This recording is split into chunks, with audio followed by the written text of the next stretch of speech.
તો બીજાના વસ્તુ આપણને મળી આપવી અને એને રસ્તે ચડાવવા, પણ જાતા એલફેલ સંબંધ નથી રાખી દેવો.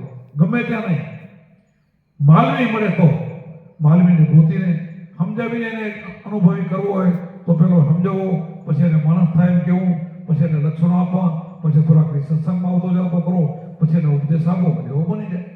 અધિકારી બને એટલે પછી થઈ જાય. અધિકારી થઈને કઈ બહુ વાર ન લાગે.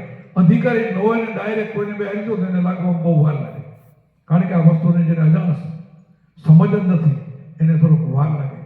એટલા માટે તમે તો બધો અનુભવીશો. જ્યાં જે ઇલાકામાં તમે બેઠા છો બધે ખૂબ કામ કરો છો અને કામ કર્યું છે તો આપણો આટલો બધો વેગ છે ક્યાંનો ક્યાં આપણે આ શબ્દને પહોંચાડ્યો છે, ક્યાં દુનિયાને છેડે છે અને જાય છે. અને લાગણી જો નખત્રાથી પણ ભયું પહોંચી રહેલું આવે છે. ભાવ છે એમ, ભાવ તો ચાલ્યા નહીં રે.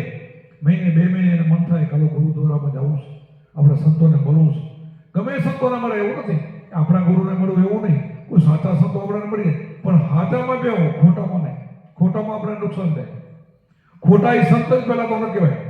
બાનું હોય, નિશાનો બધા હોય, એના કારણે માળા હોય, તિલક હોય, કપડામાં પહેર્યા હોય, કદાચ આવીને એવી વાતો પણ કરતા હોય, આથી ઊંચી વાતો પણ કરતા હોય, પણ તોય આપણને ખબર પડી જાય કે આ ખોટો છે ને સાચો છે.